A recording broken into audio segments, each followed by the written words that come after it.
Baba Adisa lay frail and dying in the quiet village of Ayatoro, where the land breathed life into its people. The oil lamp flickered, casting long shadows on the clay walls as his little family gathered around him. His teenage son Tunde knelt beside him, clutching his father's hand tightly. Baba Adisa's voice, though weak, carried the weight of a man imparting his final will. Tunde, my son, my strength is gone, but my hope rests in you. Care for your mother and sisters. Protect them from shame. Ensure your sisters marry men of honor who will secure their futures. Promise me this. Tunde, youthful but with a gaze that carried the weight of responsibility, nodded solemnly. I promise, Baba. I will not fail you. With a faint nod, Baba Adisa's eyes closed for the last time. That night, under the watchful gaze of the stars, Tunde buried his father beneath the ancient baobab tree.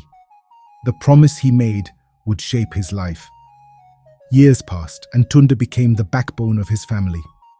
His hands, hardened from toil, worked the land tirelessly. At the market, he sold goods, saving every coin to ensure his family's survival. His efforts bore fruit when his elder sisters, Folake and Abeni, were married into respected and wealthy families. With their futures secured, his attention turned to his youngest sister, Sade. Tunde resolved that Sad's marriage would not just elevate their family's status, but crown all his sacrifices. This time, he sought a royal match. Determined, he embarked on a journey to the village of Ife, where it was said the royal family had eligible suitors. In Ife, Tunde wandered through the bustling marketplace making inquiries. His path led him to a quiet corner beneath a sprawling acacia tree, where he saw a young woman tending to an injured child. She was breathtaking, with a calm grace that seemed to command the very air around her. Tunde watched her from a distance, captivated. Her gaze met his as she finished her work and sent the child's parents on their way. She spoke with a slight smile, her voice carrying curiosity and warmth. You're not from here. Tunde, uncharacteristically nervous, replied. Are you the village healer? She stood, brushing dust from her hands. Are you in need of healing, stranger? No, Tunde said hastily. I'm searching for a husband for my sister, someone royal. I heard the royal house of Ife is blessed. She studied him, her expression thoughtful. You're a peculiar man, stranger. Where is it done that a man searches for a husband for his sister? It is my duty. Tunde replied defensively. The healer's gaze remained steady. Tell me, does this duty truly serve your family, or is it a burden you bear alone? Her words stung. Tunde's fists clenched and he stepped back. You know nothing of me or my duty. Focus on healing children and leave the thinking to men. With that, he turned and stormed away, anger and vulnerability warring within him. Her words lingered, gnawing at his resolve, though he tried to crush the doubt they stirred. Back home in Ayatoro, Tunde's younger sister Sade harbored a secret, one that could unravel all of Tunde's carefully laid plans. Sade had gone and fallen in love with Femi. Femi was a humble blacksmith whose kindness and love had captured her heart. Femi was neither wealthy nor of royal blood, far from the image of a suitable husband in Tunde's eyes. Zaid knew her brother would never approve, for in his mind, a worthy husband was defined by wealth and pedigree. For Tunde, honor and security were luxuries only money and status could afford. Though Tunde's cold pragmatism had secured her older sister's marriages, which fortunately blossomed into love over time, Sade doubted she could be as fortunate. Her heart already belonged to Femi, and she feared that her love for him would never meet her brother's unyielding standards or earn his approval. When Tunde returned unexpectedly from Ife without any word about finding her a husband, Sade, overwhelmed by the weight of her secret, gathered her courage and cornered him in his hut. Her hands trembled, and her voice was barely steady as she began, Brother Tunde, Tunde, weary and irritable, gestured dismissively. I am not interested in dinner.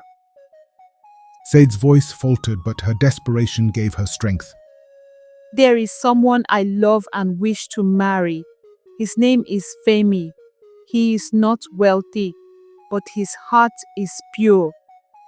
Tunde stiffened, his face darkening. You ungrateful child.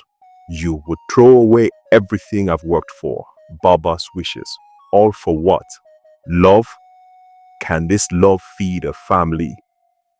Said's tears fell, but her voice remained firm. I don't want to live out promises made by others. I want to be happy. Brother, Tunde's anger flared. Happiness. Do you think I don't want that for you? For myself? But sacrifices must be made. You will marry the royal suitor I choose. With that, he stormed out, his heart a storm of conflict. Though he told himself he was returning to Ife to secure a royal groom for his sister, his steps led him back to the acacia tree and the healer, Adeola. She sat among the children, her laughter light and genuine. Drawn to her once more, Tunde approached. Spotting him, Adeola withdrew from her group of little friends and met him halfway. She greeted him with a familiar question. Are you in need of healing, stranger? This time, for the first time, Tunde spoke openly. My life has been one of duty. I know nothing else. Duty without joy is a prison. She said gently. Who cares for you, Tunde? He hesitated. No one. Adeola smiled sadly. Then let me, for 3 days, stay here, be your true self. Let go of your burdens, and I will show you a life beyond duty. Weary and lonely, Tunde accepted her offer. As they walked, she declared boldly. But I must warn you, after 3 days, I doubt you'll be able to live without this maiden from Ife. Without a moment of thought, fear or worry, Tunde took her hand and followed her home. So it was that Tunde remained in Ife for 3 days. During this time, Adeola introduced him to a world filled with care and unfiltered love. In the serenity of her presence, Tunde momentarily forgot the immense weight he had carried for so long. He spoke to her about everything. Adeola listened to him, never judging or pressuring him. Her eyes, soft yet piercing, seemed to penetrate the fortress of hardness he had built around himself over the years. She didn't see him through the world's unforgiving lens of what a man should be. Instead, she saw a soul worthy of care and compassion, a heart longing to be understood. Sometimes we carry a burden for so long that we forget what it feels like to truly live.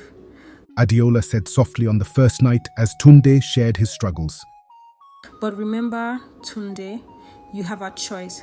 This weight can either bind you like a shackle or become the anchor that steadies you as its master. And gradually, something shifted within him. The stern mask he had worn for so long began to crumble.